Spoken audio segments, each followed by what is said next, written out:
Good times. Good times. Oh, wow. We're doing that. Okay. Yeah. Hey, the surprise live button hit. Hi, Been Brandi. a minute. Hi, Bruce. Hey, you two. Hey. How's it going? Good. Good. That's Yeah. good. Yeah. I was just watching Picard. Oh, nice. I haven't watched any more yet since my first 3 episodes of my rewatch. So how are those Picard Blu-rays treating you? Nice. I like the little story logs at the end. It gives you a little, they do interviews with people and stuff about the episodes. So that's cool.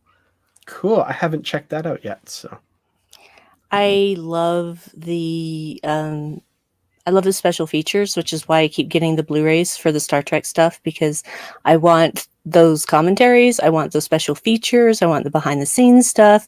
I love all of it. I wish there was more on the Short Treks Blu-ray. I really do. It feels like there could have been more there. Yeah. Mm-hmm.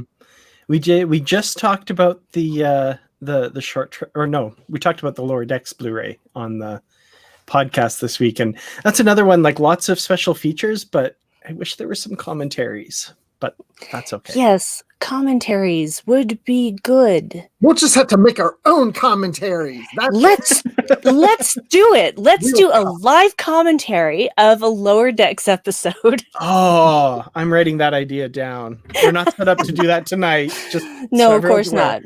But I like that idea. Yes, it's I love that idea too, and I have already, of course, pre-ordered the Steelbook for the Lower Decks because I started that with Discovery, and now I have to continue it. It has to all be Steelbooks now, or it's not going to match. That's how they get you in there, right? You get that steel. Now you got to keep it Steelbooks from now on. But I prefer those cases. They're stronger. It doesn't feel like they're going to rip in half every time I open them. See, I'm bad. I have the Steelbook for Discovery Season 1 and Picard, but my Discovery Season 2 is just regular. I could not get my hands on that Steelbook. So, dang! Try Best Buy. Yeah. If you have that. I don't even know if you have that. We do have Best Buy. I can't remember if it was only a Best Buy special in the States, maybe. I can't remember, but I probably got that wrong and just, didn't do my due diligence. I don't know. But we're back. Let's peek at the comments here. I like the idea of holy photon torpedoes, like any kind of holy weapon, like the holy hand grenade of Antioch or anything like that. I don't know. I like that. I just keep hearing Robin in my head. Holy photon torpedoes, Batman. Oh, yes, man. We are the unholy trinity. Thank you. I will take it. Absolutely. Welcome everyone to the Unready Room, where we're completely unready for tonight. We did not pick a topic to talk about. We just decided, let's talk some general Star Trek. Let's maybe do a bit of Q&A with people in the chat if they so choose. But even without an episode to talk about, there is lots to talk about in the Star Trek universe, because it's been a surprisingly kind of news-heavy week for Star Trek, and there's some interesting stuff happening. So we did mention the Lower Decks Blu-ray that's coming out in May. So I think I'm safe to say that all three of us are planning on getting that for sure. Pre-ordered already. Brandy's got the Steelbook on order. Bruce, do you have it on order yet, or just kind of plans to get it? I just have plans to get it. Yeah. No, wait, it's on May 13th, right? May 18th. May 18th. See, this is what always happens. These things always come out right after a celebration, like no, it's not my anniversary. Wait, what's coming? No, wait. It's my anniversary. Is May 8th. And it's like, that would be a perfect thing for me to say to my wife, get me that for our anniversary. But see, it's always something. It always comes like a week after my anniversary, a week after my birthday. It always does this to me. Well, the universe is conspiring against you. It's true, but this time it's conspiring against me because my birthday is May 12th, so it's coming 6 days after my birthday. See? Yes. There you go. So we're in the same boat, man. I feel your pain. I feel your pain. Let's just buy each other something. Okay. There you go. Definitely do that. I like it. I'll get you some lip balm. Perfect. I prefer lip balm with no mint in it though, because that irritates my lips. Yeah. So the Burt's Bees straight up honey. That's what I like. Yep. Oh wow. Yeah. Just right on the ball with that. This is why I was thinking it, because I was getting ready to put some on. Yeah, because I've got some. Actually, I have some everywhere in this house. Everywhere. Every room in the house. There's one of these. Find yours. Where's your Burt's Bees, Dan? Be part of the club, Dan. The live I got Burt's nothing. show. Come on. I got nothing. Yeah. No. I'm left out. We've made Dan a sad panda, and that makes me sad. I'm so sorry. We shouldn't have put you on the spot, and I apologize. We don't want sadness because, as Wellington Smith says, gods, I miss Brandy's laugh. So we want to keep it light and happy. So yeah, somebody's got to make me really bust out so I can have an asthma attack. That's what I'm going for. I want the laughing so hard I have an asthma attack thing. Oh, I would love to see that. Yeah, it wouldn't be the first time.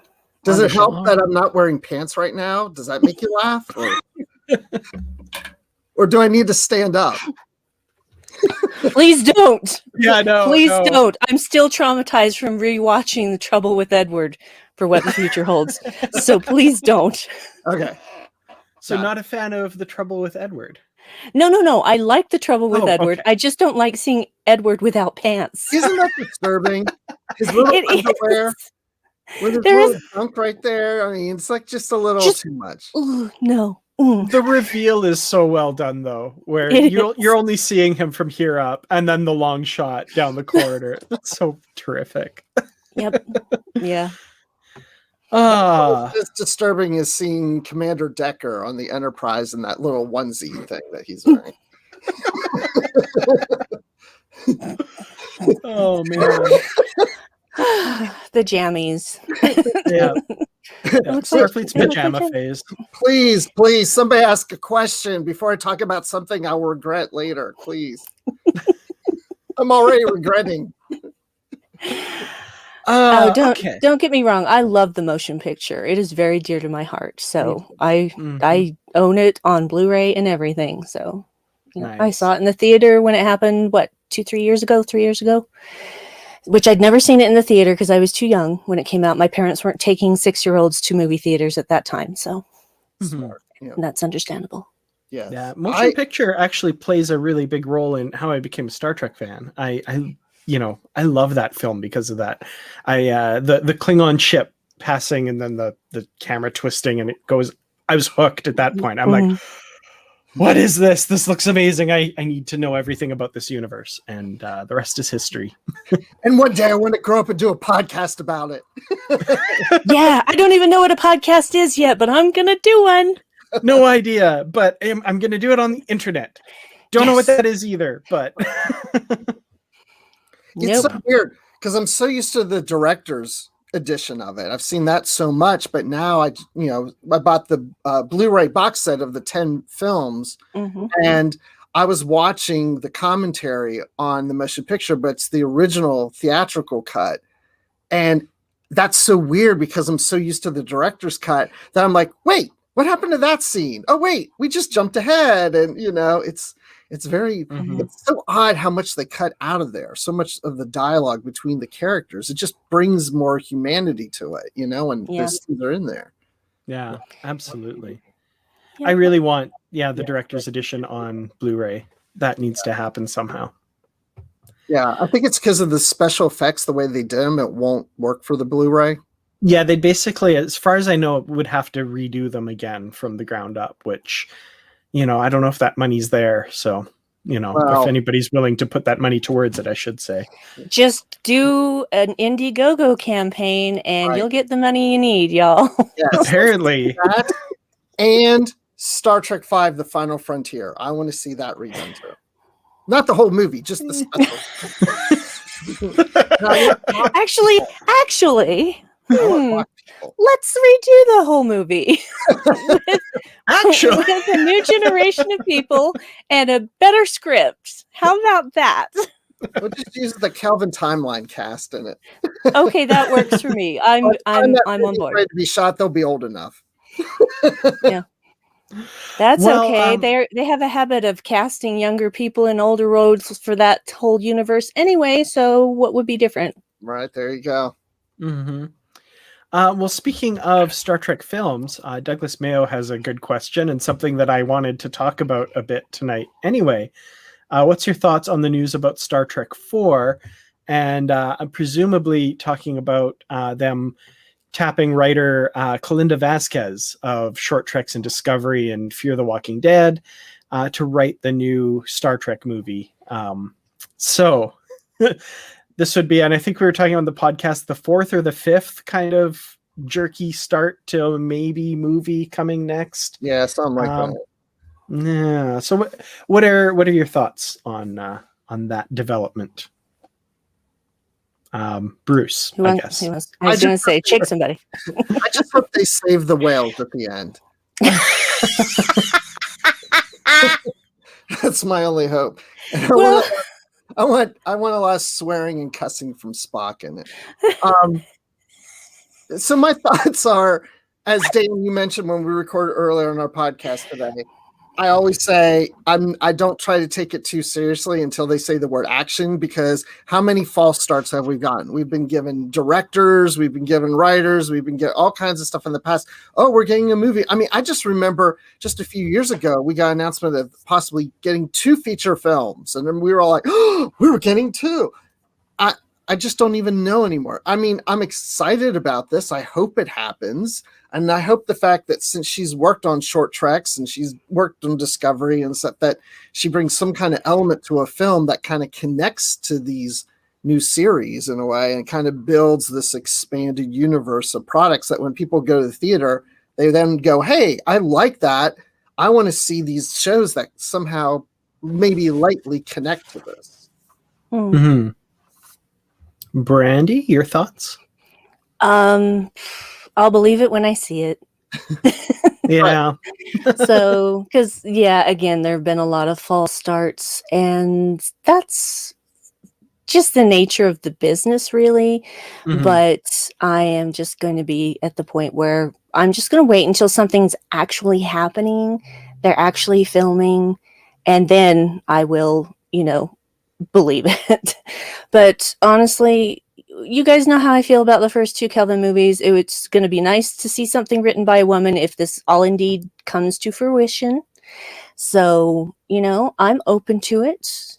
I'm not going to let 2 not great experiences outshadow the good experience that I did have with Beyond, and I'm willing to give it a go. Yeah, that's kind of where I'm at as well, I think. We talked on the podcast a little bit as well. It's coming out on Tuesday, where I feel a little bit more optimistic with this than I have in past ones. I'm still not pinning any hopes on anything because that way lies madness when it comes to the Star Trek movie franchise lately. But, it sounds like they're being a little bit more proactive about seeking out something. Like, this is obviously the result of a bunch of people sitting down and saying, okay, we need to do something. And that fills me with a little bit of hope. So definitely hoping to see good things come out of that for sure. Yeah. Yep. Yeah. But it's okay. I mean, if we don't get it, we've got so much going on right now on Paramount Plus anyway. So, hey, it's just a bonus in my opinion. If we get it, it's a bonus. Absolutely. Agree. Absolutely. TJ has a question. Boxers or briefs? I didn't set this up as an ask me anything necessarily, but you can ask me anything. I know. I'll answer. By all means. Boxer briefs. Actually, they're called boy shorts when it's for women. So, but I like the sort of not completely long leg, but not too short either. So it just, everything's covered. Everything's covered. Yeah. And boxers are just too loose. I feel uncomfortable in boxers. It feels not right. Too much breeze going on in there. Don't like it. Well, I'm a boxers person myself, so. Well, good for you. I guess I like the breeze. Good for you. If that's what works for you, that is just fine, because not everybody has the same preference in underwear. That's true. G-string, was that an option? But but Brandy's expression that was. I was actually trying to picture it, and then I need to wash my brain out with soap. I'm sorry, you were picturing it. Thank you. I grew up wearing briefs, and then I switched to boxers. Maybe high school, college, somewhere in that time frame. And I think, I'm wearing boxers now. So right there's a little box there for you. So that's the proof that I'm wearing boxers. But I still wear some briefs. I have Batman briefs, honestly. Like, I don't even know why. I think it was a gag gift. I've never wear them, but they're always sitting on the bottom of my underwear drawer. There's these blue briefs that say Batman on them. I think I wore them one time. All right. Well, that's okay. I'll be honest with you. I have a pair of underpants that are covered with Grogu from The Mandalorian. So lovely. Nice. Yeah. I like it. Well, let's move on.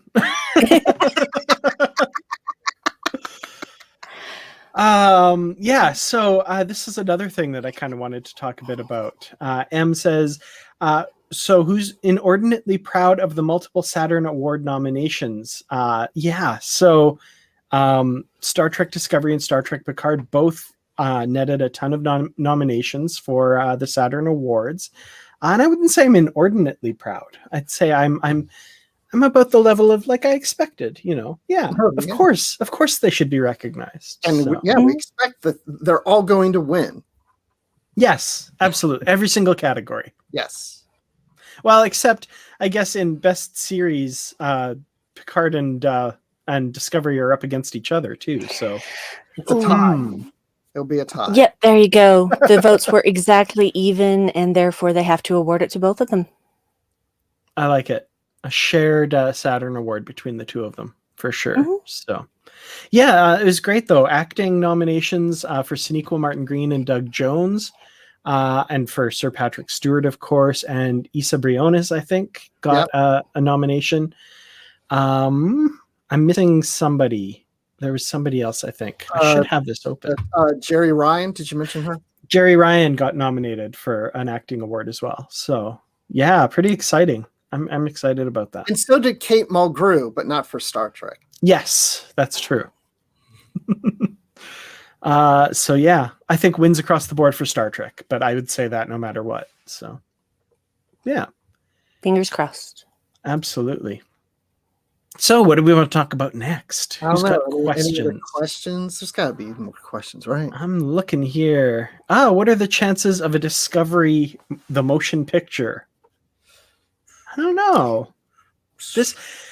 The cast, honestly, I hadn't thought of it until now, but the cast is, I think, stellar enough that they could absolutely carry a film that I think would appeal to a broad audience. So, I don't know. I could see it as a direction they might go someday, but after the series' initial run, maybe. Mm-hmm. Yeah, it's. The visual effects are already so good for the series that they don't even have to up their game because it's already movie level quality. So, That's what I was thinking. I feel like we're getting Discovery motion pictures every week. Yeah. What about something like a motion picture, like a movie in between seasons of Discovery or something, like a big event? It could be on Paramount Plus, but it could also be theatrically released. Some script idea they have that's not like a story that's going to carry an entire season, but they're just like, we want to do this with this cast. I could see something like that happening someday. Possibly. Interesting. I don't think they will, but I mean, it's certainly possible. I think it would be smart in some ways because I don't know if it would be a huge hit or not because a lot of people aren't that familiar with this cast. Discovery's not that big of a hit yet. I mean, but maybe it doesn't have to be just as long as you have a Star Trek movie in the theaters. But if it brought a lot of people to the theaters and they got hooked on that movie, again, they'd want to go and see the show, and it would, they want to catch up on the series to where the movie is and then continue on with those episodes that follow the movie. It could be a big boost towards it. It might be an interesting play to try to do that. It just reminds me of something like Star Wars The Clone Wars. Before that series premiered, they took 4 of the episodes that they animated and combined them into a movie and released it as a way to help publicize the series. So in a sense, you could do that, with Discovery, even with some existing episodes and put them together into a movie. Just it's a promotional opportunity, I guess is what I'm saying. Agree. Yeah. Honestly, multimedia marketing works. So the more different forms of media you get out there, the more exposure you have. That's just a fact. Yeah, absolutely. And as TJ says, I'd slap down $12 for a disco movie. Sure. Absolutely. Yeah, I would do it. I would slap down even more than $12 to see a 3D IMAX of it. I would not. I can't do 3D. It gives me migraines. So yeah. IMAX though. Yeah. IMAX, absolutely. Just not the 3D. But definitely I would see it in IMAX. Absolutely. Oh man. Now I have this huge desire to see the Discovery on an IMAX screen or even just a theater screen, which Bruce, I think you saw the first episodes on a theater screen, right? The first 2, on the big screen in the front row. So it was big. So actually you never did see Discovery on the big screen then, because Discovery's not in the first 2 episodes. No. Darn. Oh, that's true. Yeah, you're right. Huh. Still has to happen. Absolutely. Wellington asks, okay. When do the panelists want Section 31 to be? What century? Post DS9, pre-Enterprise? That's a good question. I know Bruce had some thoughts on a previous episode of Positively Trek, which he has an outside the box answer for where he thinks Section 31 might be coming. Okay. Well, I've had several ideas, but I think this is the one you're talking about because this is the one I always focus on. I want to see Giorgio all of a sudden show up to wherever she lands and she's disoriented, not knowing where she is. And the camera kind of pulls out and we see she's on DS9. Because Section 31 started on Star Trek on Deep Space Nine. What a great way to start a Section 1 series is on Deep Space Nine. Oh, and then Captain Kira approaches her and says, "Ma'am, can I help you with anything?" Like something like that. We're like, oh, it's Captain Kira Nerys and she's on Deep Space Nine. And Now, I know the sets, I mean, it's a lot to recreate and anything, but with maybe it doesn't take place on Deep Space Nine, but maybe that's where she initially lands and then she flies away somewhere else. But it takes place after the DS9. Yeah, post DS9 series to answer the question. Yeah. I like it. It's outside the box. I'm curious. How about you, Brandi? What do you think? What are your thoughts on any kind of wild speculation about Section 31? Or where do you want it to be, I guess? I don't really do wild speculation anymore because I just like to experience things now. I'm getting old and tired. I just want to watch something and enjoy it. I feel that it has to be in any time period that is not what we've already seen, because people there know who she is. And so I figure it either has to take place before the events of Discovery or a lot after the events of Discovery, at least. I would say 100 years either way. So it's either going to end up in the Enterprise time, which I don't think they're going to do, or something well after the events of Discovery Season 2. That's my personal feeling. I can see that. Yeah. You know, another one I had, Dan, was her appearing somewhere between the original series or Strange New Worlds and Next Generation, that period of time. And she runs into a mere counterpart of hers in Tiberius Kirk, played by William Shatner. Right. I remember that. That would be a really cool way to get William Shatner as Kirk anyway, back into Star Trek. I'm not necessarily rooting for it, but I think it would be it'd be a pretty big ratings hit, I think, to use the old language that doesn't really apply anymore. I think it would get a lot of like pop culture interest for sure. Yeah. Yeah. Not rooting for it myself, but you know. No, I very quiet.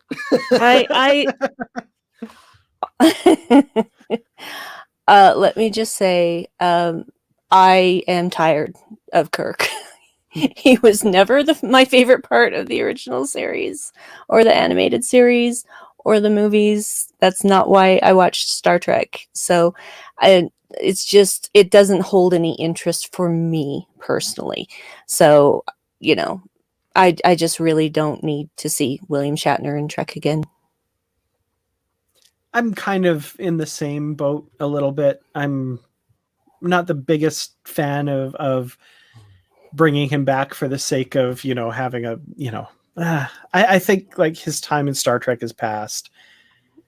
He doesn't, like, he's well past where I think Kirk, I don't know how to put it delicately, but how about the next movie is a Section 31 movie that leads into the series, and in that movie we have the mere Kirk played by William Shatner, and Kirk gets killed a second time in the movie.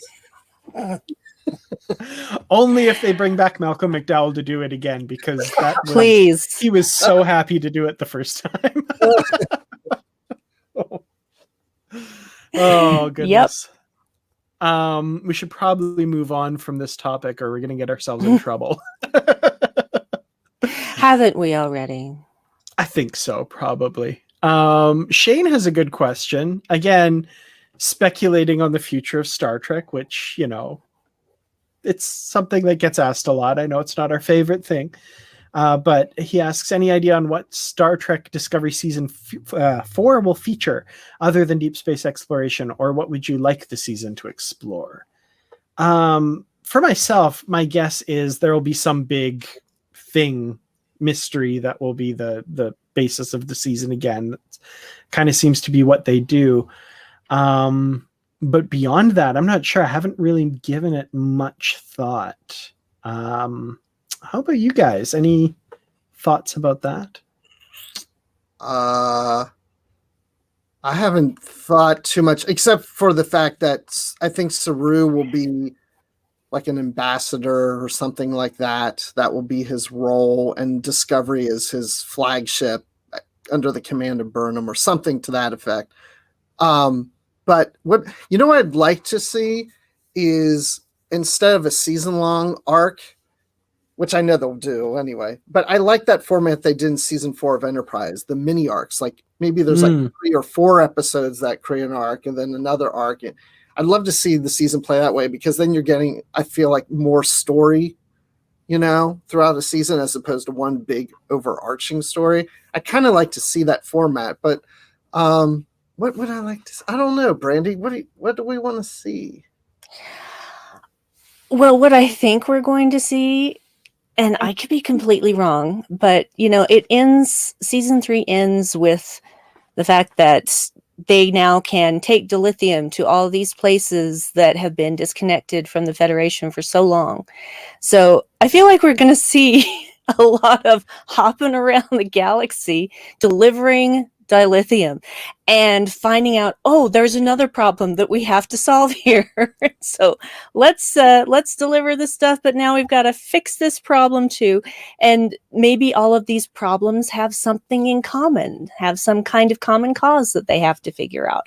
I don't know, but I bet we're going to see some dilithium deliveries, because that's an interesting way to get them out to these places we've never seen, to show us new life forms and new civilizations, and boldly go where no man has gone before, and woman, except they have, because they're Federation planets, and but it doesn't.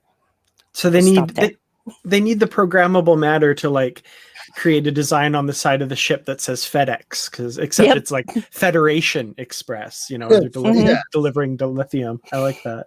Yeah. Because that's the spore drive. That's the beauty of the spore drive, is they can do that. They're the only ship that can do that. So there's going to be some of that. It's not going to be the whole season, I know. But I'm okay with that, because I want to see what these planets are doing. That maybe Ferenginar join the Federation. Yeah, that would be cool. Let's find out what's going on there. Maybe we'll find out what's going on with Beta Z, or maybe we'll find out what's going on what's that one planet? The one that who we never talk about anymore, and we only got really one example of. What's going on with the Deltans? Yeah, that would. Yeah, I'd like to know that. Yeah, what's going on with the Deltans? What's going on? I honestly, I don't even know what's going on with the Klingons, and I don't need to know. I mean, it'll be okay if we find out, but you don't need to spend an episode on that. You can say that in passing. It's fine. We've had a lot of Klingons. It's okay to not have Klingons for a while. Yeah, I agree with that. We sometimes get a little too overloaded on Klingons. We like Klingons, but sometimes we revisit them a little too much. But I would like to see or explore the Vulcan-Romulan relationship a little more. I would love to go back to Navarre. Yeah, I really, really would like to see more about that. Yeah. I'd like to go back to Trill to see more about that. I'd like to see how Earth is doing. Are they going to come back to the Federation? And I don't need to have all of these things answered in one season. It's just things that I'm personally curious about. I feel like I wouldn't mind seeing what's going on with the Klingons. I know they're so done in Star Trek, but my guess is, and this is just speculation on my part, at the height of the Federation, where they said there was 300 and some member planets, I bet you the Klingons were part of the Federation at that point. Probably not now that it's down to like 30 or whatever, but I bet you they were. And I bet you we'll get at least a throwaway line that, like, when the Klingons left the Federation or something, they'll be like, what? The Klingons were part of the Federation? Well, they'd know that by now. They looked in the history books, I'm sure, but whatever. If they didn't, I'm very disappointed, but yeah. maybe Well, sometimes maybe it's like Burnham. She didn't want to know what happened to people because it would just be too hard. Yeah, so that's true. Yeah. I want to see new uniforms too. Yeah, I wasn't totally over the moon about those gray ones at the end. They look nice by themselves and in the Starfleet like headquarters, but with Discovery's color scheme, it's just like, no. I think they're gonna have new uniforms. That's my guess. Yeah, because it's a new day, it's a new era for Starfleet, and they'll change all their uniforms. Yeah, let's go back. Let's go retro. And have like the red, blue, and gold again. They're just like, oh, let's dig out these uniform ideas from like 930 years ago. This is cool. Let's do this. I like it. Sorry, go ahead. No, I was just going to say, just like really mess up the people that are all about like canon and stuff. And they're like, the Discovery uniforms don't look like they should have at the time. And like have all of the uniforms in the 32nd century, just make them exact copies of the Cage uniforms. Yep. Oh, yeah. Just be like, yeah, we could have done it, but we didn't. But now we are. Ha ha ha. Maybe I just like trolling people. That's probably not the best decision. I get so tired of the people that whine about everything. It's like, why are you so unhappy? Why? What's going on in your life? Who hurt you? Oh, why can't you just enjoy something? right. Yeah. I don't know. It honestly, to me, like I honestly feel like it is work to be that angry all the time. It is. And I know some people, it's not genuine. Some people are just doing it for the clicks and the views and the attention and stuff. But there are people out there that are that angry, and I just don't get it. Like, yeah. I don't know. I save my anger for things that actually matter, which is not to say that fandoms don't matter, but compared to things like, I don't know, world hunger or homelessness or, euthanization of too many animals because they can't find homes for them. Those are the kind of things that I feel like need to be visited and have energy put towards, rather than being so angry that this uniform isn't what you want it to be. Yeah. That's the thing. It's like, I understand if decisions are made that aren't the decisions you would have made, but just to like years after the fact be still that angry about it. It's like, okay, relax. Yeah, they need to just relax. And here's the thing. I'm sorry it's not the decision that you would have made, but guess what? You are not part of that. You are not part of that whole production process. You don't get to second guess people's decisions just because you don't like them. You're not on the team. So stop it. Yeah. I mean, to each their own. I mean, sure, there's things I sometimes see that's new in Star Trek, and I'm like, okay, that's different. Do I like, but I don't want them to cater to what I think or what I want. I want to see something that's like, that is not anything that I would ever picture. Like the Discovery uniforms. I would have never imagined those uniforms being used in a series that takes place a decade before the original series, because I am expecting the uniforms from the Cage. And it's like, what is this? But then at the same time, I'm like, well, Starfleet's a big organization. Not everybody has the same uniforms. You look at, even the military in the United States here. I mean, like, not everybody's in the same uniforms. Navy has different uniforms than the Army and so on and so forth. And then there's divisions in each of those that have different uniforms. So it makes sense to me. And then when we saw Pike and them, come to the Discovery, their uniforms are the gold, red, and blue, where the Discovery isn't. So it just shows that you're going to see different uniforms. As a matter of fact, even in the Tribbles short tracks with Edward, their collars aren't even the same as the collars on Discovery and the Enterprise. So there's differences in uniform. It makes it feel that the universe is bigger and more broader when you see different things like that. Yeah, it's another problem with this whole monoculture idea. Like, the Klingons can't look different. They all have to look the same. Just like humans. Oh, wait. Yeah. Or they can't act that way. Klingons act this way. What, everybody acts the same? Yeah, it's this monoculture thing that people get stuck in, and it's so short-sighted and narrow-minded. I just don't understand it. Yeah. My favorite way to kind of make people go, about that is, I imagine somebody sitting down to watch Star Trek The Next Generation for the first time after they've watched the original series and be like, excuse me, humans all had hair. Why have they changed the look of the humans? This is ridiculous. So. Right. Why are there women on the bridge? They're doing more than answering the phone. What is going and bringing Kurt coffee? What's going on here? Yeah, coffee and clipboards. That's basically what the ladies are. Well, Suzanne Williamson asks, and I'm far behind. I know there's lots more comments, but I'm wanting to get to the questions because they're interesting. How do you think Janeway is going to appear in Prodigy? Hologram, person, lizard?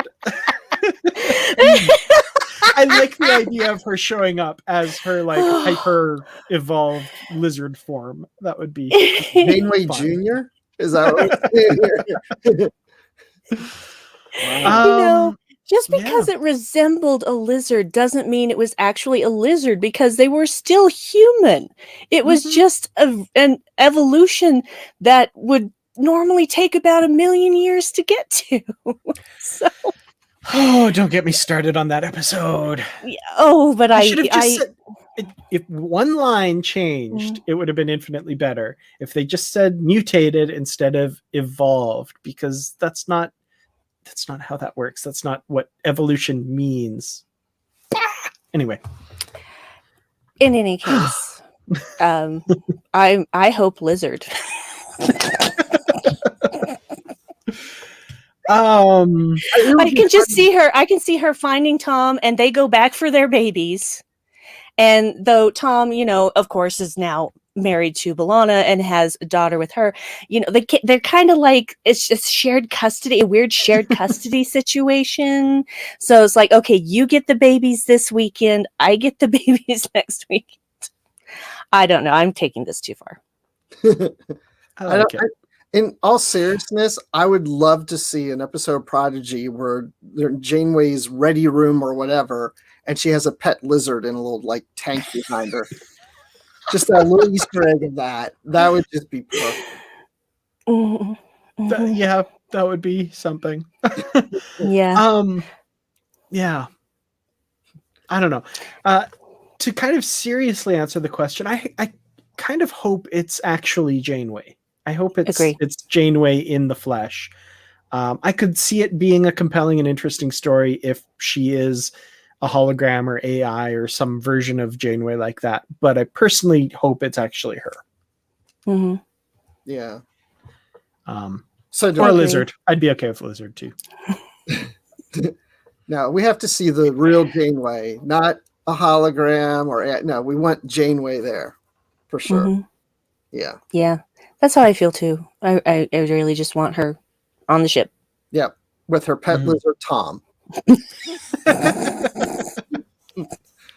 It doesn't have to be just like in the middle of a scene, she just walks over to a tank and puts a cricket in and closes it. It doesn't say anything about it. It's just there. We go, yeah.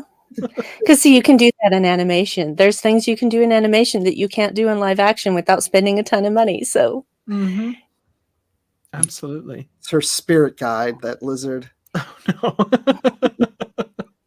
Well, her spirit guide was a gecko, wasn't it? That's my! It all comes together.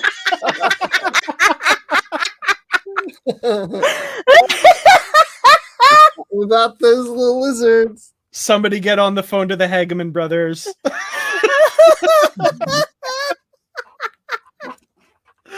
Oh man, I love it. I'm just scrolling through looking for questions here. Patrick asks, is Dan still hoping for a live action Badgey on Discovery? Yes, absolutely. Same. That's scary. I would pay money to see that. That would be amazing. The movie's going to be about Badgey the movie. The Wrath of Badgey. I like it. Or The Search for Badgey. Oh, it's a whole trilogy. It's The Wrath of Badgey, The Search for Badgey, and then The Voyage Home to Badgey. I don't know, but yeah. Badgey's Voyage Home. There you go. Yeah. I would love to see Badgey. Or even if it's just a little Easter egg on you scrolling through holo programs or something, and there's a little preview thumbnail or something, and one of them's Badgey. Oh man, that would be hilarious. I love it. Definitely want to see that. I want that so much now. What was the guy? I don't remember his name. I know he's the famous director, and he was on Discovery with the glasses that interviewed Giorgio. What was David Cronenberg? Oh yeah, David. I want to see him in a scene interviewing Badgey. We're analyzing him. And honestly, kind of the horrific stuff that we got with Badgey on the holodeck is kind of right up David Cronenberg's alley. So yes. Yeah. Yes. Oh wow. Kind of a match made in heaven there. love I've it. got some fan fiction to write, you guys. I gotta go. Oh my goodness. Ooh. Oh man. Yeah, I'm looking Ooh. for more questions. If you guys said some earlier and we might have missed them because we can only go so far back in the chat. So feel free to repost one of your questions that we may have missed. Absolutely. TJ is taking an issue with us calling it a lizard. Okay, that's fair. To be fair, I've actually, in my heart of hearts, had an issue with the whole lizard babies thing too, but it's just so colloquially known. I'm like, okay, I'll just go with it. But I'm kind of with you on that. They're not lizards as shown in the episode. Well, they are in the Prime universe. Oh man. Okay. What else do we want to talk about anyway? Besides, I see a question. We just got one. Did you? Yeah, we just got one. Oh, I'm still scrolling down to it. Okay. How have you all held on to your joy? Ooh, that feels like a deep question. So I wear rubber gloves when I'm washing dishes with my Joy detergent, so I don't drop the bottle.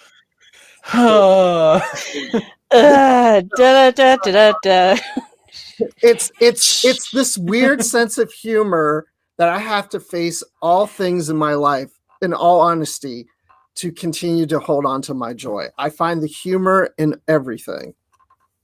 It's not always easy, but my brain goes, it's like an episode of Friends I saw recently, a really old episode. I think I was telling Dan or somebody this the other day, but Chandler's in an interview and he's trying not to make jokes when the interviewer says, about his duties. And Chandler, of course, wants to make a joke about saying duties. He goes, of course, you'll have a lot of people working under you and you can, drop your duties on them. And Chandler wants to make a joke. And I'm like, that's me. I'm in situations where I just want to say something and it's probably not appropriate to say it and stuff. It's like, find the humor in everything. Yeah, that's good. I like that. Yeah. How have you held on to your joy? It's just that's a really good question. And it's been tough at times for sure. If we're talking generally about the world and all of that. But a big part of it is Star Trek. I'll be honest. Yes. A big part of it is my relationships with people like this, making sure, You only pointed to Brandi, not me. Oh, I did. Oh, it's out of frame. I pointed. I'm all screwed up. There we down there. No. I don't know, something like that. And it's something that you have to actively do because I know relationships with friends and people I know and stuff. I've let some of them lapse a little bit. Like we haven't done the Unready Room for a while, and that's kind of been a regret of mine. Every time a Friday or Saturday goes by and I'm like, oh man, I didn't get the gang back together again. It's something you have to actively do. And I feel like I'm getting way too deep on this question, but no, I don't know. You're not. Yeah. There's no such thing as too deep on holding on to your joy. Yeah, absolutely. Well, for me, it's Star Trek. Star Trek's the number one thing, and I've gotten to the point where I've cultivated my Twitter feed so that it is 95% Star Trek. And that makes Twitter a lot more palatable. Another thing that I do is I don't watch the news. That's another way I've held on to my joy. And honestly, I'm an introvert, so maintaining relationships can be a bit difficult for me sometimes because I do have to be active about it. But when all your friends are Trek friends, it's so much easier. Aww. It's just so much easier because there's something for everybody. There's something that everybody can agree on in the group. So basically it's Trek. It's Trek and the fact that my husband is a wonderful person and does not hate me. So those are the things that help me hold on to my joy. I like it. Yeah. Yeah. Absolutely. Family, my wife, my daughters, my parents, friends, like you guys. Yeah. We have to embrace those things that bring us joy and try to ignore or lessen the things that don't. Yes, and another thing that I will suggest to everyone, just because something, let's say, let me put this another way. There's sometimes people are like, well, I wasted my time by sitting and watching TV all afternoon. If you enjoyed that time, it's not a waste. So do not let other people's opinions of your activities and what you should and should not be doing affect your joy. Don't ever feel guilty for doing something that makes you happy, even if that means sitting for 3 hours and just watching back-to-back episodes of Star Trek, or sometimes in my case, I go on this Mysteries of the Abandoned on Discovery and just, what if it brings you joy? It's not a waste of time. Mm-hmm. That's all there is to it. Don't let anybody yuck your yum either. Like, no one gets to decide what is good for you. You get to decide that. There's a whole bunch of stuff out there that I don't understand and don't enjoy, but if you do, like, if you love watching The Bachelor and The Bachelorette, sure, I don't get it, but cool. Whatever works for you. I'm used to people saying, you like Star Trek, for most of my life, so I get it. It's fine. And yeah, never compare yourself by someone else's standards either. I was reading something today. It's like, yeah, maybe you've been locked down for a year and you didn't write a novel. That's fine. Like, don't beat yourself up. And this is something that I need to internalize a lot myself, because I do have a lot of regret after a day that I'm like, oh, I didn't do anything. Then you start kind of thinking, well, actually, I took care of myself. I did this, I did that. I was kind to someone, whatever. Get meaning where you can. And yeah, not all meaning is tangible. Not somebody's honking outside. Oh, that's yours. Why? Okay. I was wondering. What the hell? What are you doing out there? They're honking for joy. That's what they do. You can't yuck their yum. Okay. All right. Okay. Well, and the thing is that I like to, there are times, and this is sort of part of this thing and part of not, but there are times where I'll see, like, I follow some really great artists on Twitter that their work just astonishes me. And there's that knee-jerk reaction where it's like, I wish I could do that. I'm like, that's not the right way to go about that. I cannot do what they do because what they do is specific to them. And what I want to do is going to be what I want to do. Yes, I want to be as good as they are at what they do. But if I were to create the same kind of works of art, they would look completely different, because I'm a different person and I have a different interpretation of what is art to me, what the kind of art that I want to put out.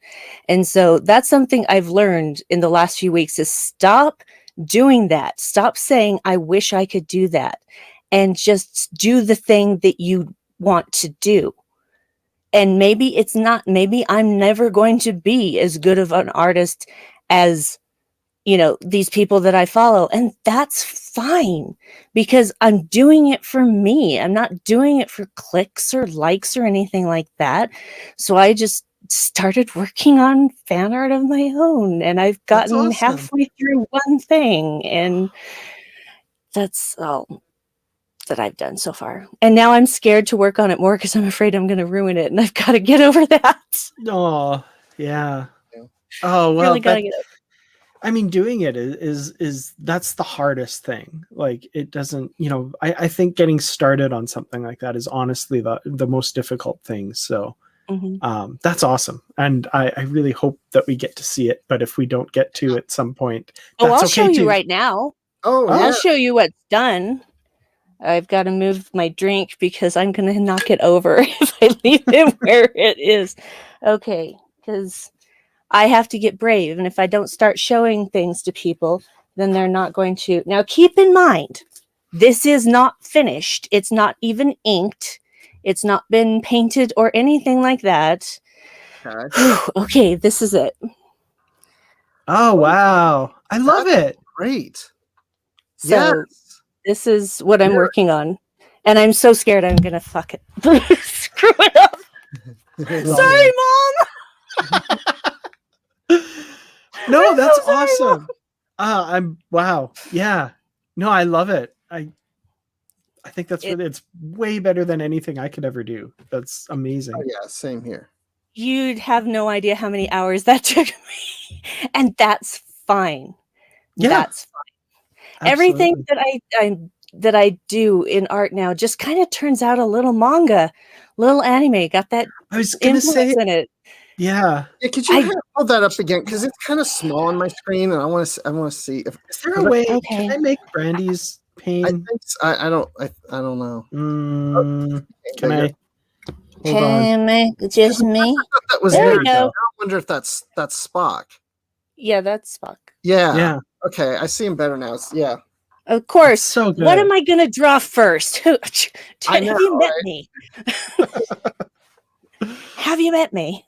That's really cool. I love it. And the eyes, yeah, there's definitely like a manga thing going on there. I think that's really cool. I'm glad you were going for that because I was going to say that. And I was like, is that Oh yeah. It just happened. It's not like I was going for it. It's just the way it happened. I'm like, oh, okay, this is what I'm doing. All right, go with it. That's awesome. I love it. At the end, I'm such a like proud. I want to show maybe at the end a Please do. painting Yes. that my wife did. Do. We already know what you're talking Please do. about. Should I do it now? Okay. Mhm. Yeah. I got nothing right here. It's so good. Okay. It's so good. I good. love that. Oops, sorry. It's magnificent. Look at It's that. beautiful. Oh, yeah, she showed me the other day and I was just blown away. Yeah. Now she's someone who's, gone to like art school and like that's her career. She works at the Center for Creative Arts. So like I shouldn't compare myself to her, but it's amazing. I love it. So yeah. It is amazing. Proud husband. As well, it so you much. should be. It's glorious. It's absolutely glorious. I love it. Way to go, Nikki. Well, okay, now that we're showing off, okay, I actually did this today. Oh, hold on. There we go. Engage. I like love it. You did a really great job with the hair or the lack thereof. Just getting that fringe, like that friar tuck thing that just not quite all, you represented it very well. I appreciated the lines that you used. Thank you. That's thank terrific. you. Yeah, Welcome. it's not yet, but we're getting it. Right? Yeah. Well, now I have to draw the clothing part, and that's the part that's going to really get me. So it's going to be hard. Not good at clothing. Ugh. All right. Well, let's quickly go through some more. Answer that. Wow, both drawings are really good. There were 3. That was before you showed yours. That comment happened before you showed yours. So there you go. There you go. By the Quick way, question oh, here. yeah, go on. Do we all think Section 31 is still happening? Yes. Yes, but will it happen? I don't know. But as of now, I think it's still happening. Yes. Yeah, I'm I think so Right, too. Michelle Yeoh, after some time, something's going to come up, and she's involved in her project, and it delays, and it's like when you put something off, things can happen. That concerns me. Yeah, there's always the random element out there, but I think it's going to happen. Yeah, definitely. Mossy says, do you think the AI tentacle race in Picard were actually evil, or was the situation misunderstood? That's an interesting question. One person's evil is another person's liberator. So yeah, I think can it see that. definitely could. Yeah, and I think it could be misunderstood. Yeah, we really don't know. I'm sorry, I read a comment that What? I haven't Sorry. gotten there yet. I'm kind of curious. Wellington Smith, stop making me laugh. No, don't stop making me laugh. It's hilarious. But yeah, I'll see what I can do. I'll do one version just for you. Oh, I can't wait to get there. Yeah. All right, I'm scrolling down really quickly. Okay. Sorry. Reinhardt68, thank you so much, first of all. And this is an interesting question. I really like this question as well. Do you feel that new Star Trek shows are held to an unfair standard when you hear people talk about the older shows like they were perfect? I think there's an element of that for sure. I think, we forget that back in the day there was a lot of criticism. It's just not as easily seen or absorbed. A lot of us were just kind of sitting at home watching Star Trek and loving it ourselves. I think they had their detractors as well. I think the criticism nowadays is much more seen and passed along because of just the social media hellscape we sometimes live in. And yeah, there is rose-colored glasses looking to the past, I think I remember one person telling me that just in the moment watching a Discovery episode, they were saying like I think the first episode or something is like, oh, there's so much, they should just do something here instead of just talking about it. Like it's just really bogged down here. It's not good writing. It doesn't make sense that they're so dithering on this. They, not like older Star Trek. And I'm like, okay, Next Generation, they went to the conference room every 15 minutes to discuss the ongoing problem about, like they're the board ships right there. And they're like, conference, and go have a conference. I'm like, I'm not saying your criticism is without merit here. I'm just saying you're holding it to this, like this question says, an unfair standard. You're not seeing the flaws in the thing you love, and you're using that fake version of that never existed to compare it to what's happening now. And yeah, it definitely happens. Very unfair, I think. It's been happening since Next Generation.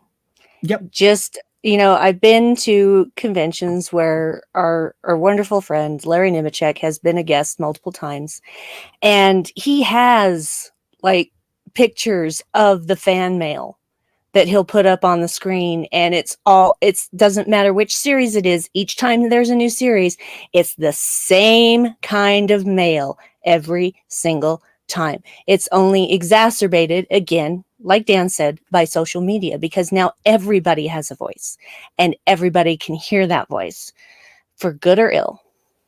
Mm-hmm. So yeah, there's always an unfair standard from Next Gen on. It's just a lot louder these days. Absolutely. Well, I think it goes back to our expectations again, what we were talking earlier. People expect something new from Star Trek is going to be like this. And when it's not quite like that, then the criticism comes. But I feel like when there's new Star Trek, it's placed on a pedestal because the buildup is there. And then you watch the episode. Then you've got to wait a week for the next episode. We're all talking about it. It's on this pedestal. But then what happens is when you watch stuff from the past, and it's a Star Trek series you didn't care for at the time, whether it was Space Nine or Enterprise or Voyager or whatever, how many times do you hear people say, I didn't like it back then, but I give it another chance now, and I actually like it. It's pretty good. I'm into Enterprise now. And it's like because you don't have that expectation of like, this is now, this is new, it's already passed, it's done, and now you can almost like just sit back and just watch it because what are you gonna do? I mean, it's done, and now you don't have that expectation of what it should be. It already is. Yeah, this is why I just try to go into everything without expectations. It's so much more pleasing when you just sit back and just let the story unfold for you. Absolutely. Yeah. I still remember back in the day, everybody saying like Deep Space Nine, oh, they're boldly going nowhere. It's not Star Trek. They're staying still. Yeah. It's honestly like if I'm sitting down to pick a series to watch, it's usually Deep Space Nine. I just love it. Like it's so good. I don't know. Whatever. Everybody's got their thing. Yeah, absolutely. Mossy has a good question here. I really like. How will Strange New World get over the canon handcuffs, in particular Pike's awareness of his own future? Now, I like this question because I'm going to reframe it a little bit. I don't see it as handcuffs. I see it as an opportunity, something really interesting to do with the storytelling. And I love the uncertainty of it because Pike has seen this little slice of his future, but he doesn't know the context. He doesn't know what will happen after it. He doesn't know all of this stuff. He just knows that this is going to happen someday. And in particular, the season 2 finale of Discovery, there's a moment, and I love it, where Pike says, if I'm in this room with this torpedo, it can't go off because this is my future. And the Admiral says, are you sure? Are you willing to bet your crew's life on that? And the camera does this cool thing where he's on one side of the Admiral and it goes around the Admiral. And as that happens, his face is like confident to and I like that idea of playing with that expectation and whether he knows for sure what's going to happen or not, what he thinks is going to happen. The other aspect of this that I'm going to bring in, because this is just one of my favorite things to talk about, is the whole thing with him taking the time crystal. Tanavik says, when you take the crystal, your future is assured. I've said this before. I don't think that's some sort of metaphysical thing that now he's locked into that future and it can't change. I don't think that's what that meant. I think that what it meant was, if Pike is the kind of person who would take that crystal, even knowing what it means, he's the kind of person that will still walk into that ship and experience that future because he needs to save those kids' lives. I think that's what that line meant. It's not that the masters of time have now locked you into this future. It's you're the kind of person that's going to self-sacrifice like that. So you can't avoid that future because that is who you are. And I think that's a really cool aspect of his character. Agree. I love talking about that, by the way. I love the way you framed that. I think it's brilliant. Well done, you. No, I agree 100%. The cheap route to me would be if the show decided to say that his experience with the time crystal, that memory of it starts to fade. And no, don't do that. If they want to try to get away from that, I think that would be a cheap shot. I think they should play with that. I mean, we haven't had a Star Trek series where the character knows their fate. And how do you do that? How does that influence the decisions that he makes on missions and with his crew? There's so much to mine there. So many interesting things that they can do with that. Will he be reckless because he knows that he has this future and knows at least he will survive this mission? And maybe his doctor has to sit down with him and be like, you can't keep taking these risks. You're going to age prematurely. You're gonna wear your body out because you think you can take on the world. But what does that mean for a character? What is his motivation going to be like? I don't see it as a problem, something to have to overcome. I think it's something that can provide some really interesting story fodder. Yeah. Yes. Or does he try to change the future, knowing his? Yeah. Does he actively try to change it? Maybe. Yeah. To prevent from happening. I don't think so. I don't think he would do that. I could see if it meant okay, if I can, make it so that we don't launch on this ship, then all of those kids' lives are saved. But, for whatever reason, it's a predestination paradox. Some action he takes means that is how they end up going on that ship or something, like unintended consequences. I think that could be interesting. If it's in the service of him trying to save more lives, I could see him thinking how can I make that outcome even better? But what? No, go ahead. I want to say something to that. No, I bet you are going to say the same thing that I'm going to say, Bruce. So go ahead. Well, I was going to say this would be interesting because if you want to carry that series beyond Strange New Worlds without stepping too much in the original series canon and messing that up, you could almost say that if he changes, this experience changes the outcome of that mission and he doesn't die, or those cadets or whatever don't die, then you've created now a new timeline, and now you can go into the original series era and maybe even start another series with those characters or whatever, a different situation because of this experience from Pike. Okay, that's not what I was going to say. I had a feeling. No, that was not what I was going to say. Well, here's the other side of the coin. When you change something that you know is going to happen, you have no idea how that is going to affect everything else, how those little threads are going to trail out into the rest of the timeline. And maybe that means somebody else gets killed that is important in the future, and now you've really screwed things up. So it seems to me like he's not going to mess with anything that's going to disrupt the timeline, because he could be messing with the futures of literally everyone in the universe. Oh, I just had like a story idea. It's like the inverse of Tapestry, where he does think he can change it and he tries to do something actively to change it, but then sees how it all plays out and sees that he's created like the downfall of the Federation, or maybe not even that big, just like you say, someone else suffers more than he would have, all this kind of stuff. And he realizes, I can't change this, or I shouldn't change this. And again, makes that active choice to be selfless and put himself on the line like that. And it's like, but it's future consequences, not like your past. But I don't know. Yeah, but it could also change your reality. Mm-hmm. It's like that old Twilight Zone. Step on a butterfly in the past, and you come back, and everything's different. It was just a butterfly. Yeah, but you'd never know what those consequences are going to have over a long period of time.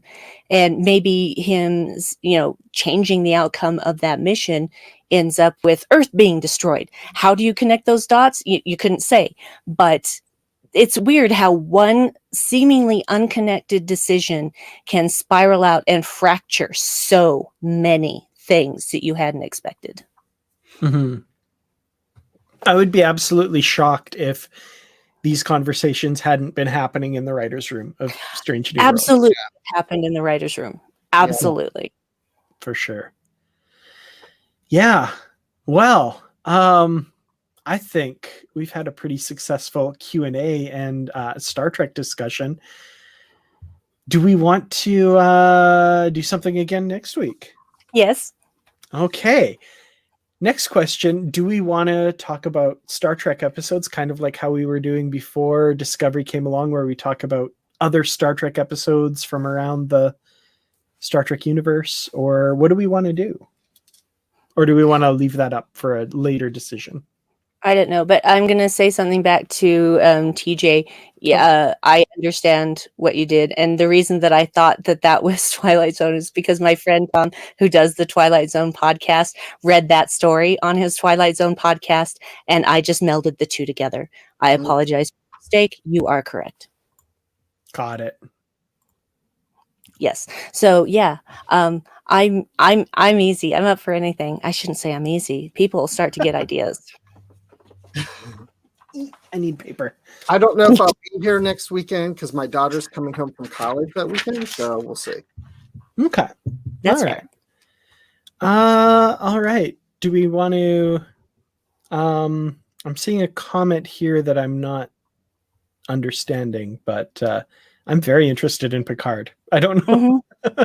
I think I missed something, unless they're just responding to something in the chat that I missed, but well, very interested in Picard. We started the show with me saying I was just watching the Picard Blu-ray before we went on here. So you drew a picture of Picard. I did. Well, it's not from the show Picard, though. Yeah. So it's not Admiral; it's Captain Picard. So. Okay. So, it sounds like next week we're going to do something. Possibly the three of us. Possibly the three of us. Possibly just two of us. Yeah. Let's do we each want to pick an episode to put in a poll or something, and then do one random or something like that? Sure. Do a poll to poll. Yeah, to poll. Okay. To poll. Oh, okay. Sorry, I see now. Linda, you posed a question. By all means, please ask it again. I did miss it. I apologize. I did not see it. So please ask your question again, and we will answer it. Yeah, because the chat can go by really fast if a lot of people are commenting, and we can only go so far back in the chat, so it can be easy to miss things. And we apologize. We weren't ignoring you. Yeah, and I'm also just really good at missing things generally in life, so that doesn't help. It's a lot to keep your eye on. It really, really is. And I realized that the time that I hosted when you had the night off, Dan, and it's like, wow, this is so much work. Oh, I just found it. Sorry. Okay. Yeah. Any ideas or wishes for the next season of Picard? Storylines to explore, not whom from TNG you want to see. Yeah, those discussions usually do go down that road. So I'm not sure. I like the idea of questioning what it means to be human. And I think there's some philosophical stuff to talk about in there, which can be done, I think, through Picard, of course, and his changed circumstances, let's say. So, yeah, I don't know. Beyond that, specific storylines, don't know. I want to hear more about the other characters like Rafi and Rios, like more backstory to them. And I want to see, if anything, I want to see them find their place, find their recovery and what they're going through. I'd like to see that the next season. Yeah. Season 1 introduced us to a bunch of broken people, and we got a bit of insight into what made them the way they are, and a little bit of redemption for some of them. But yeah, I'd like to see a little bit more exploration of that. I think Rios especially, I'm really curious about, especially that John Jackson Miller novel coming up. I think it's going to be a lot of fun. But Rafi as well. I want to see good things for Rafi. I think she deserves it. Yeah. I want to see how Agnes deals with, now that everything's quieted down, how she deals with what she did. Yeah. And who she really is. Because the Agnes we only get a little bit of the real Agnes when Picard first goes to see her at the Daystrom Institute. And then after that, we only see the Agnes that is keeping this secret for most of the series. So I want to know what she's really like away from all that conflict. I want to see more development for her, because I spent most of the season not liking her. And then in the last couple of episodes, I'm like, oh, I get it now. And I want more of that. Yeah. That's what I would like. I would love to see that too. Yes. Absolutely. All right. Well, okay. So I don't see anything in the chat yet. So I'm going to say the first 3 people that name a Star Trek episode, those will be our first 3. And then we'll do a random generator thing for the 4th episode. Sound good? And I'll put them in a Twitter poll, and people can vote on what we talk about next week. Episode or movie, whatever. So yeah. Anything Star Trek-y. Anything Star Trek-y. Absolutely. As far as visual, like series or movie. Yeah. Not books. We don't have time to read a book in a week, guys. Yeah. Or, we'd have time to do it, but I don't want to read issue number 42 of DC's 1980 whatever comic run. Oh, that was okay. Ooh, okay. We have, oh my gosh, we have. Okay, so Suzanne, I'm going to disqualify Year of Hell because we did talk about that already. Apologies, but Night from Voyager, I like that. The Drumhead, oh my goodness, we have some heavy hitters here. And it looks like at least in now. Also, the order that we see the comments here can sometimes differ from what they appear like on YouTube. So apologies if that's the case here, but I see Night, the Drumhead, and Star Trek IV, The Voyage Home is what I have on this end. So hopefully that matches what we saw there. So Fistful of Data's just kind of squeaked out of that. So Yeah. Now, do we want to do a random number generator for episode number 4? Yeah, that's what we do up in here. Okay. TS, TNG, DS9, Voyager, Enterprise. You have to now include. Are we going to include Discovery, Picard, and Lower Decks? Yes. I think we have to. The whole deal. Yeah. Okay. All right. Discovery, Picard, Lower Decks. Films? Films. Gotta add it all in. Gotta Films will be the last one. Okay. represent. Okay, so 1, 2, 3, 4, 5, 6, 7, 8, 9. We have 9 categories. Really? Yeah. Oh, TAS. Sorry. I know Aaron Harvey's not here tonight, but that was almost bad. Well, it depends on if you. TAS in there. Yeah, I think that it should be counted as a separate thing because that way there's more of a chance. If you just lump it in with the original series, it's outnumbered in episodes. So it just, I feel it's fair to. It was its own separate series, even though it's part of the TOS canon. I think we should count it separately. I always like to lump it in with TOS, but I also don't want Aaron to yell at me when he sees this or if he hears about it. So. Yeah, and you know that I'm going to be the one that he yells at first. So I don't think Aaron yells, though. I've never heard he him doesn't. He yells in text. We love you, Aaron. We love you. I adore Aaron. I do. Okay. He knows this. Bruce, do you want to do the honors or? I can ask Siri, right? Okay. Yeah. Okay. I could ask Google, but. Hey Siri, No. please pick a number between 1 and 10.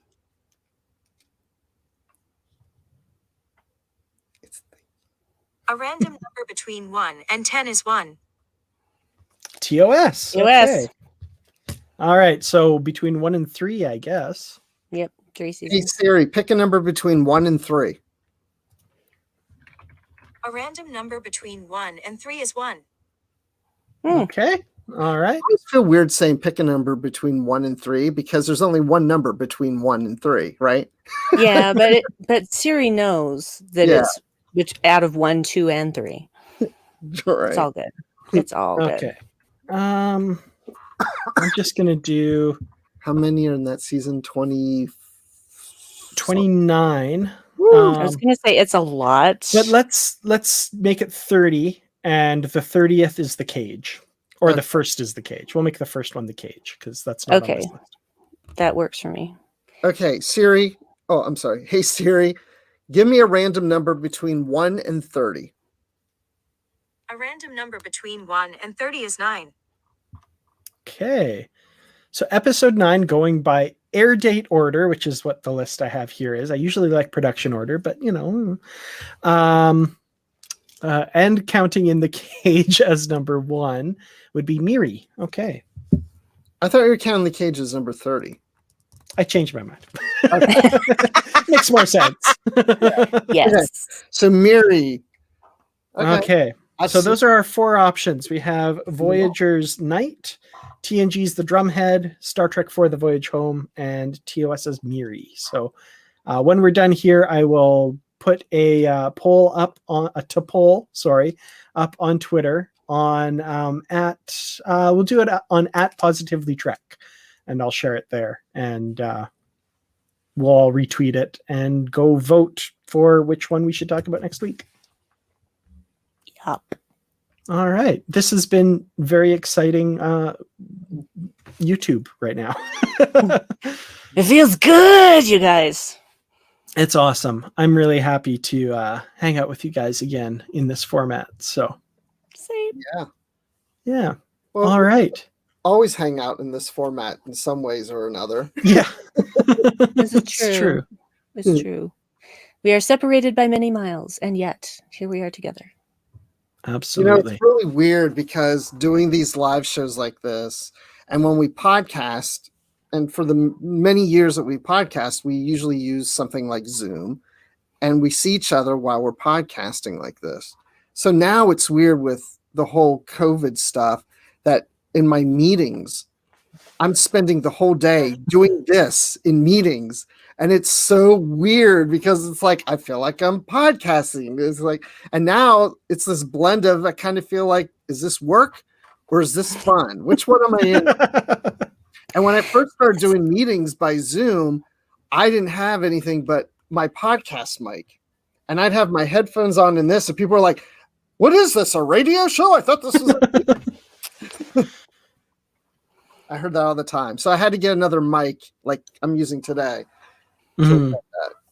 So is that's the snowball, the blue snowball you're using? Blue snowball. Sounds pretty good. That's good. Awesome. I got it for Christmas. Very cool. All right. Sorry, Mossy. Yeah. Sorry.